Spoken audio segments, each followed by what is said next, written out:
네, 안녕하세요. 반갑습니다. 이경민의 부동산 하이킥의 이경민입니다. 2024년 마지막 한 주를 앞두고 있는 상황에서 그동안의 부동산 시장에 대한 총결산을 해보는 시간을 가져보려고 합니다. 올해만 하더라도 약 800명 정도의 많은 분들과 상담을 접해오면서 계획과 전략들을 세워드려 왔습니다. 성공된 분들도 계시고 실패한 분들도 계십니다.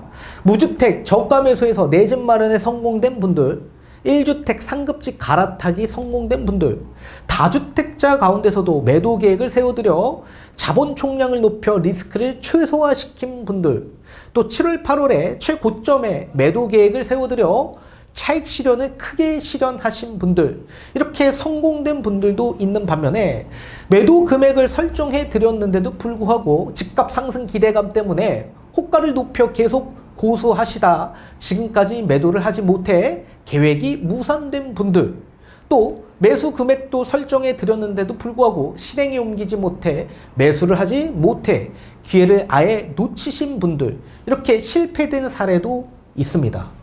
부동산 시장은 모두에게 동일하게 닥쳐오지만 내가 어떤 관점과 어떤 생각으로 시장을 접근하고 실행에 옮겼는지에 따라 결과가 이렇게 달라진다는 거 여러분들 많이 느끼셨을 겁니다. 자, 그렇지만 2025년도에도 여러분들에게 또 다른 기회가 발생될 수 있는 시기라고 보여집니다. 그래서 25년도에도 더욱더 집중하셔야지 여러분들의 계획에 또 다른 차질 없이 하나하나씩 만들어 나갈 수 있을 거라 생각이 듭니다. 자, 오늘 시간은 2024년 부동산 시장 총결산을 해보는 시간을 가져보려고 하는데, 그동안 제가 24년도 부동산 시장은 어떻게 바라왔고 어떻게 시장을 예측하면서 전망을 해드려 왔는지 예전 강의 영상들을 또 복귀해 보도록 하겠습니다. 오늘 마지막 시간입니다. 자, 2년 전입니다. 2022년 12월 달에 제작했던 영상에서 24년도의 부동산 시장을 미리 예측해 드려 왔었습니다. 자, 그 시기 제가 여러분들에게 뭐라고 말씀해 드렸는지 한번 살펴보도록 하겠고, 또 23년 하반기 10월부터 집값이 큰 폭으로 다시 하락하면서 집값 2차 폭락에 대한 주장이 크게 나왔던 시기가 있었습니다. 그 시기 지금보다 훨씬 더 공포감이 또 젖어들었던 시기였는데, 그 시기의 뉴스 기사도 다시 한번 살펴보면서 24년 상반기에 대한 부동산 전망을 제가 뭐라고 예측하고 전망해 드렸는지 또 한번 복귀해보고, 또 24년 하반기에도 제가 뭐라고 말씀을 해드려 왔는지 살펴보는 시간을 가져보도록 하겠습니다. 그리고 24년 상반기가 돼서는 연준과 한국은행의 금리 인하 시행이 될 수 있을 것으로 생각을 합니다. 당연히 금리 인상 정점에 도달하고 금리 인하가 나오려면 경제 성장률이 저하돼야 되는데, 2023년 올해 경제 성장률, 우리나라 경제 성장률이 2%대 중반으로 왔습니다. IMF에서. 근데 그렇게 절대 나올 수가 없어. 그건 목표치고, 실제 경제 성장률은 저의 개인적 생각으로서 1%대 나올 것으로 생각을 합니다. 굉장히 성장률이 떨어지는 거죠. 그래서 지금 세계적인 23년도 경제 성장률, 모든 나라들이 다 이 경제 침체가 성장률 저하로 인해서 현실화될 수 있을 가능성이 매우 높기 때문에 금리 인하 시행, 단행 조치가 나올 수밖에 없다. 금리 인하를 하는 가장 큰 이유가 뭡니까? 성장을 도모하기 위해서 금리 인하를 하는 거 아닙니까? 그러니까 경제가 어렵기 때문에 성장을 도모하기 위해선 금리 인하 조치를 시행할 수밖에 없겠죠. 또 지금 미국 실업률 자체적으로 봤을 땐 실업률이 지금 아직도 3%대를 유지하고 있지만 실업률이 앞으로는 더 늘어날 소지가 높아지고 있을 거다, 그렇게 생각을 합니다. 또 이렇게 정치적인 이벤트들이 앞으로도 많이 남아 있습니다. 24년 4월에 우리나라는 총선이 있습니다. 여야 논하지 않고 이제 모든 이 포커스가 총선에 맞춰져 있기 때문에 이 총선을 앞두고 모든 국민들의 이 경제적인 시스템을 다 완화해주는 방향의 공약들을 내세울 수밖에 없을 거다. 총선이 가장 중요합니다. 지금 여당 입장에서는 총선이 가장 중요한 시점이기 때문에 완화책들을 쏟아낼 수밖에 없다. 그리고 미국도 마찬가지 11월이 대선입니다. 그 대선에 앞서 2월 달에 후보 경선이 시작이 될 텐데, 지금 뭐 공화당에서도 트럼프가 나서겠다라고 지금 이미 공포한 바 있고, 민주당에서도 지금 바이든이 나온다라고 얘기하고 있는 상황이기 때문에 정책적 완화 공약들이 나올 수밖에 없겠죠. 그분들의 공약들이 뭐겠습니까? 후보자의 공약들이 뭐겠습니까? 결국엔 성장이죠. 모든 키워드는 성장에 맞춰 있을 겁니다. 성장. 그럼 성장을 하려면 어떻게 합니까? 금리를 내려야죠. 그리고 모든 것들을 완화해주고 이 기업에 대한 여러 가지 성장을 도모하기 위해서 또 세금적인 부분도 완화해줘야 되겠죠. 이런 발표들이 있을 겁니다. 이런 것들이 결국에는 미국 증시를 완전히 끌어올리는, 세계 증시를 끌어올리고, 그리고 부동산 시장의 이런 심리까지 다 끌어올리는 정책적인 이벤트들이 계속적으로 나올 수밖에 없다. 또 여기에 맞물려 GTX-A 이 개통이 있습니다. 동탄에서부터 그리고 삼성역까지 가는 노선이 우선적으로 24년 상반기에 개통이 될 겁니다. 그리고 우리 저 파주에서부터 서울역까지가 하반기에 개통이 되고요. 전체적인 개통은 28년에 되겠지만 순차적으로 24년도부터 개통이 될 수 있기 때문에 그 개통에 따른 여러 투자 수요 유입이 될 수 있는 시기로 보여주고 있습니다. 또 정비사업에 대한 여러 가지 개발에 대한 이슈들이 계속적으로 부각이 될 수밖에 없을 겁니다. 따라서 투자 수요 유입으로 인해 그리고 다주택자의 매물 회수로 인한 호가 고수로 인해서 결국엔 금액적인 반등이 나올 수밖에 없다. 그렇게 보여주고 있습니다. 그리고 나서 무주택자는 뒤늦게 모든 것들이 다 눈으로 보였을 때 나오겠죠. 뒤늦게 나온다. 따라서 이 거래량도 서울시장의 거래량이 회복되고 반등되는 시점 이후부터는 이제 전국적으로 다시 반등할 가능성이 있다. 그렇게 보고 있습니다. 다만 24년 하반기가 돼서는 상반기 23년 하반기에서 24년 상반기 내에 급격한 거래량 증가와 함께 집값 반등으로 인한 조정 및 하락이 다시 나올 수 있는 시기다라고 보여집니다. 그리고 저는 25년 이후부터 대세 하락장의 진입에 전조 시기가 24년 하반기부터 시작이 될 거다. 그렇게 보고 있습니다. 그리고 디플레이션에 따른 위험성이 앞으로는 부각이 될 수밖에 없을 겁니다. 24년 하반기부터는 이 세계 경제 위기에 따른 가능성이 매우 높아지고 경제 위기에 따른 노출이 굉장히 많이 될 수밖에 없는 시기로 보여지고 있습니다. 따라서 우리나라가 아니더라도 세계적인 금융 위기에 이런 위기론들이 계속적으로 나올 수밖에 없는 시기다. 그리고 가장 무서운 건 인플레이션보다 디플레이션이죠, 사실. 디플레이션에 따른 소비 위축으로 인한 여러 가지 시장의 변화들이 생겨날 가능성이 있어 보입니다. 자, 지금 보고 계신 이 뉴스 기사는 2013년 11월 27일 날 제작됐던 기사입니다. 자, 그 당시 꽁꽁 얼어붙은 부동산 시장 2차 폭락이 오나 이런 기사들이 굉장히 많이 나왔던 시기였었습니다. 서울 노동강에 이어 강남권도 집값이 하락했고 고금리와 경기 침체 여파가 커져서 2014년도는 집값 2차 폭락이 올 거다. 이런 기사거리였습니다. 그 당시에 2013년 11월 27일에 기사를 한번 읽어보도록 하겠습니다. 자, 부동산 시장이 2차 하락을 앞두고 있다는 시장 전망이 나오고 있다고 합니다. 올 초부터 서울 아파트 매매 거래량이 살아나고 분양 입주권 거래 및 청약 경쟁률도 눈에 띄게 늘던 흐름과는 달리 최근 부동산 주요 지표는 하락 추세로 전환되고 있다. 이에 부동산 시장에는 잠깐의 반등기를 거쳐 더 큰 2차 하락이 오는 거 아니냐라는 우려가 흘러나오고 있다. 자, 고금리 기조가 이어지고 있고 대외 내적인 경기 여건이 개선되지 않으면서 침체가 계속될 거라는 전망이 나오고 있고 실제로 매매량이 줄고 매물은 쌓이는 등 시장 관련 지표들이 이를 뒷받침하고 있다라고 전망을 했던 기사였었습니다. 자, 집값 폭락을 주장했던 기사들은 그 당시 여러 경제 보고서 또는 리포터 또는 이 경제 부동산 전문가들의 전망을 기사화한 내용들을 담고 있습니다. 자, 교보증권의 그 당시 2014년 부동산 시장 전망에 대한 리포터의 기사였었습니다. 자, 뭐라고 담겨져 있는지 한번 보도록 하겠습니다. 자, 그 당시에 리포터를 통해 국내 아파트 가격이 현재 가격 대비 최대 30% 더 떨어질 가능성이 있다는 전망을 교보증권에서 내놨다라고 합니다. 자, 고금리 상황이 장기화되고 있는 가운데 시장이 아직 이를 반영하지 않았다라는 점을 가장 큰 이유로 꼽았고 이에 따라 고금리 장기화가 시장에서 온전히 반영될 경우 최고점 대비 최대 50% 수준의 추가 하방 압력이 존재하고 있다라는 겁니다. 자, 그리고 그 당시 또 교보증권 수석 연구원은 부동산 상승 신화의 배신이라는 제목의 리포트를 통해 주택 가격의 변동의 주요 변수로서 금리의 중요성이 시장에 점차 알려지고 있지만 아직 실제 금리의 가격 적용이 온전히 반영되고 있지 않았다라고 판단하고 분석했고 장기적으로 대략 현재 가치 대비보다 최대 30% 최고점 대비 최대 50% 수준의 추가 하방 압력이 지속될 거다라고 전망을 해왔었습니다. 그래서 올해 말부터 특히 큰 2차 하락이 펼쳐질 거라는 관측도 내놨었습니다.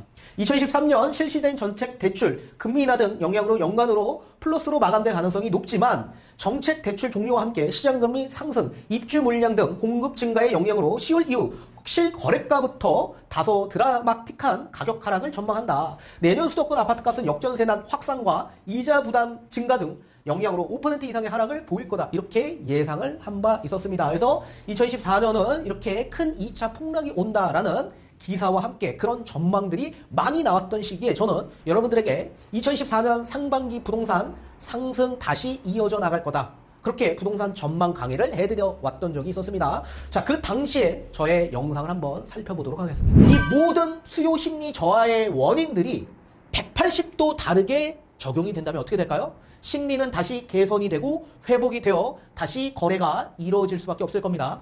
자, 첫 번째, 2024년 1월부터 정부정책 모기지 상품인 신생아 특례 보금자리 대출이 실행이 됩니다. 자, 특례 보금자리 대출 9억 이하 대출이 중단이 되었는데 9억 이하의 신생아 특례 보금자리 대출로 다시 대출이 실행될 수 있습니다. 또한 마찬가지 DSR이 제외되고 DTI 60%가 적용이 되고 또 기존의 특례 보금자리 대출보다 금리가 훨씬 더 낮은 수준으로 1.6%에서 최대 3.3%까지 고정형 금리, 5년 고정금리로 받아볼 수 있는 저리금리가 나오게 된다.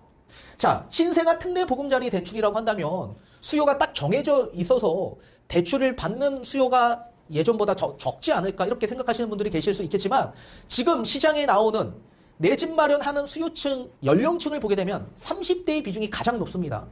그리고 30대, 40대가 두 번째 연령층을 보이고 있는데 따라서 30대에서 내 집 마련하는 수요층들의 가장 큰 이유는 결혼이겠죠, 결혼. 자, 그리고 지금 당장 신생아가 없다라고 하더라도 대출 받은 시점에서부터 2년 이내에 임신 또는 출산 계획이 있다라고 한다면 대출이 이렇게 실행이 됩니다. 따라서 이제 신혼부부 같은 입장에서는 나이 상관없이 특례 보금자리 대출을 전부 다 받아보실 수 있기 때문에 그리고 2023년도에 신생아 출산을 한 가정에서도 마찬가지 요 정책 모기지 상품 대출을 받을 수가 있습니다. 그렇다면 중간에 끊겼던 6억에서 9억 구간에 담보대출을 받아서 내 집 마련하는 수요층들이 나오게 된다면 다시 한번 갈아타기 수요가 원활하게 진행될 수 있다라고 보셔야 됩니다. 또한 금리 인하에 대한 기대감이 점진적으로 계속 높아지고 있는 상황입니다.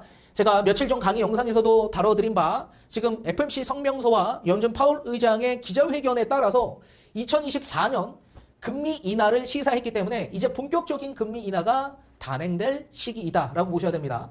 자, 따라서 시장 금리는 미리 선행해서 반영되기 때문에 장기 국채 금리가 급격하게 상승되었던 거에 이게 급격하게 하락하기 시작했습니다. 따라서 금리 인하를 하지 않아도 시장 금리가 먼저 선행해서 하락하기 때문에 금리 인하에 대한 효과가 나오고 있는 상황이다라고 보셔야 됩니다. 자, 그렇기 때문에 이 주택담보대출에 대한 금리도 본격적으로 하락하기 시작했습니다.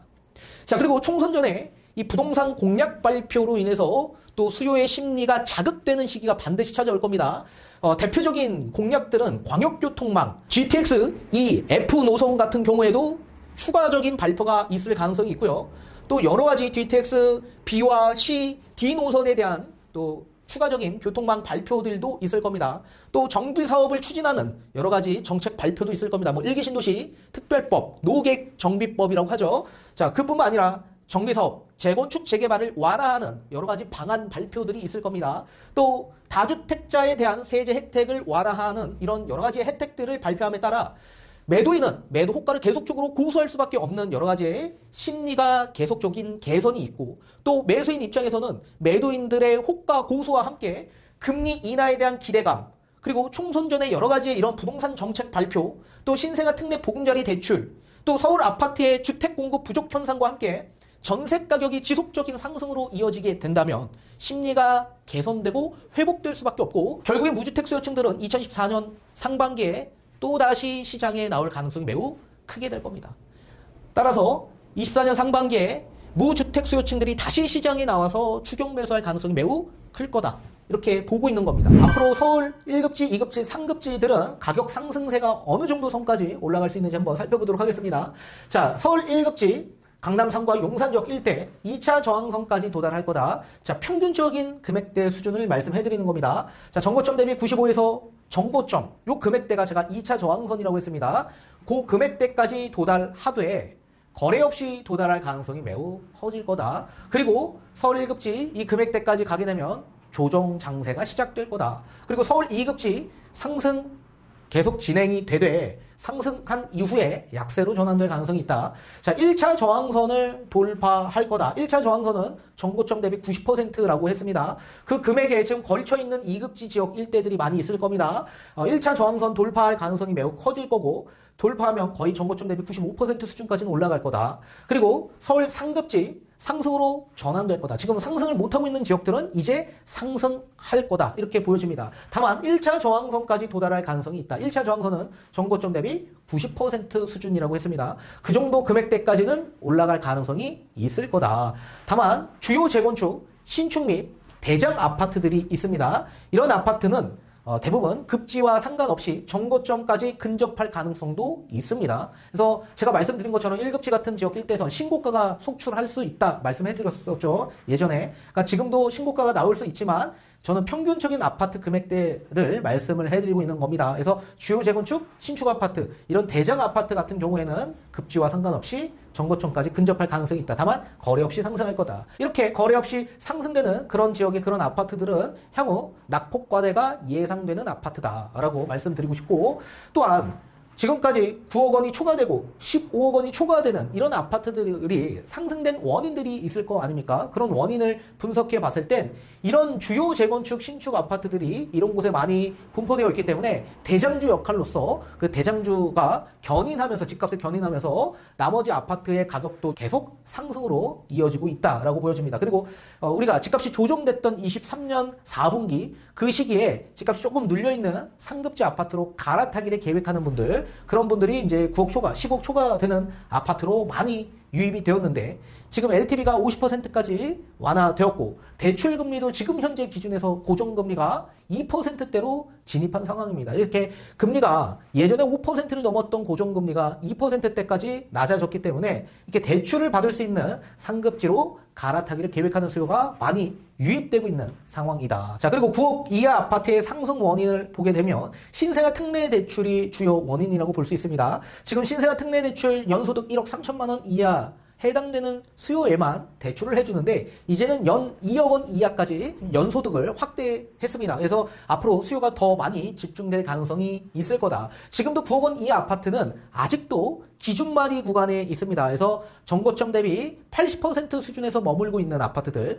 오히려 75% 수준까지 조정을 보고 있는, 지금 매물이 계속 적체되고 있어서 조정보고 있는 아파트들이 굉장히 많이 있습니다. 특히 구축 아파트들. 그런 아파트들이 이제 계속적으로 급매물들이 소진될 가능성이 있을 거다. 자, 이렇게 수요가 예전보다 조금 더 많이 증가될 거고, 또 급매물도 소진되고, 또 우리 아파트보다 더 상급적 9억 원 초과, 15억 초과되는 아파트의 집값이 지속적으로 상승이 되면 상급지 아파트의 가격에 부담을 느끼는 수요층들이 어쩔 수 없이 9억 이하 아파트가 밀집되어 있는 지역으로 다시 유입될 수밖에 없을 겁니다. 그래서 무주택 수요층들이 특히나 많이 지금 나오고 있는 상황입니다. 시장에. 지금 상담을 받아도 5월 달부터 갑자기 무주택의 상담이 엄청나게 비중이 증가되었고 6월 달은 대부분 지금 무주택 수요층들의 대면 상담이 줄지어 있습니다. 이것만 보더라도 지금 무주택 수요가 지금 엄청나게 심리적으로 압박을 많이 받고 있구나. 상담을 해보면 너무나도 많이 알죠. 상담을 많이 하다 보면 그런 사람들을 접하게 되면 그런 분들의 심리 상태를 당연히 충분히 읽을 수가 있죠. 그래서 그런 것들을 보게 돼도 무주택 수요층들이 지금 너무 급하게 시장에 참여하고 있다라는 걸 보실 수가 있습니다. 자, 다만 저는 4분기부터 대세 하락장의 전조 증상이 시작된다라고 말씀을 해드렸습니다. 예전부터 항상 강조해드려 왔었죠. 4분기부터 이제 경기 상황이 굉장히 좋지 않은 가능성이 매우 커지게 될 거다. 그리고 기준금리가 인하되지 않다라고 하더라도 이미 시장금리가 선반영돼서 전부 다 지금 낮아져 있는 상태이기 때문에 앞에서 제가 말씀드린 것처럼 고정금리가 2%대로 낮아지지 않았습니까? 그러면 기준금리가 인하된다고 하더라도 사실상 시장에서는 그렇게 큰 타격이 없을 거다. 그래서 뭐 기준금리 인하되면 집값이 엄청 폭등할 거다. 이렇게 얘기하시는 분들이 계시는데 저는 정반대로 말씀을 해드립니다. 기준금리가 인하되면 오히려 집값이 하락할 거다라고 말씀을 꾸준히 해드리고 있습니다. 그 이유는 이미 시장금리에 선반영되어 있는 상황에서 수요가 증가되고 집값이 상승해 왔기 때문에 그렇다. 그리고 이렇게 집값이 계속적으로 상승이 되면 또 다시 고점 인식이 커질 수밖에 없습니다. 거기에 따른 심리적 부담이 엄청나게 커질 수밖에 없을 거고, 그리고 소비는 지속적으로 위축이 될 수밖에 없다. 지금 물가 상승률이 6.5%에서 지금 2.7%로 엄청나게 둔화되고 있는 상황입니다.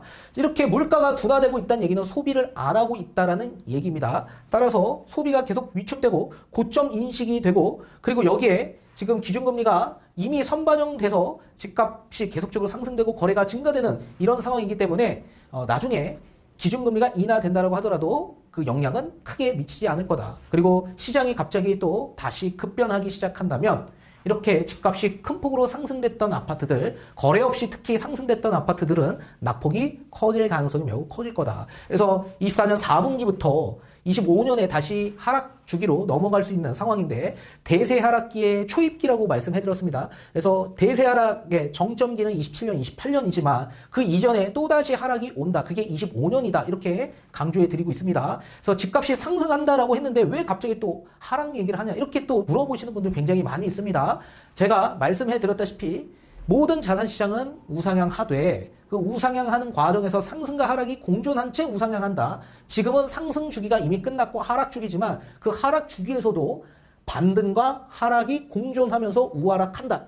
계속 강조해 드리고 있습니다. 그리고 예전 영상 못 보신 분들 반드시 그 유튜브 메인 홈페이지 보시면 역대 부동산 전망 강의 영상들 제가 여러분들 보기 쉽게끔 카테고리로 쉽게 모아놨기 때문에 그 영상들 시청하시면 왜 제가 이런 말씀을 해드리고 있는지 100% 이해가 되실 겁니다. 자, 따라서 24년 하반기 부동산 시장 지금 상승 추세는 계속 이어져 나갈 겁니다. 다만 이제 4분기, 그 4분기에 있어서 서울 1급지는 대부분 전고점까지 이렇게 대비 95%에서 전고점까지 도달하면서 저항선에 도달하면서 조정을 볼 거다. 그리고 서울 2급지는 1차 저항선을 돌파할 거다. 그래서 전고점 대비 90에서 95% 수준까지 올라갈 거다. 3급지는 1차 저항선인 전고점 대비 90%까지 도달하되 주요 재건축 및 신축, 대장 아파트들 급지에 상관없이 전고점까지 근접하는 아파트도 분명히 있을 거다. 다만 4분기부터 대세 하락의 전조 증상이 시작될 수 있다. 이렇게 말씀을 해드리고 싶습니다. 네, 이렇게 2014년도 부동산 시장에 대한 전망 강의 영상들을 살펴보면서 시장이 어떻게 전개되어 왔는지 살펴보는 시간을 가져봤습니다. 자, 2025년도에도 제가 여러 부동산 전망 강의한 영상들이 많이 있습니다. 시청하지 못하셨던 분들도 검색하셔서 시청을 잘 하셨으면 좋겠고, 12월 31일 그 날짜에도 제가 25년도에 대한 부동산 전망 강의 다시 한번 여러분들에게 설명해 드리는 시간을 가져보려고 합니다. 24년도 기회를 놓치셨던 분들 또는 계획대로 실행하셨던 분들, 25년도 여러분들에게 굉장히 중요한 시기가 찾아오는 시기라고 보여집니다. 이 시기 또 놓치시지 않고 더욱더 집중하셔서 또 내 집 마련 못하신 분들 내 집 마련에 성공하셨으면 좋겠고, 매도를 계획하시지 못하셨던 분들도 매도 잘 하셨으면 좋겠고, 여러분들 계획한 대로 또 25년도에도 순탄하게 잘 진행되셨으면 좋겠습니다. 자, 새해 복 많이 받으시고 마지막 한 해 잘 마무리 하셨으면 좋겠습니다. 다음 시간에 뵙도록 하겠습니다.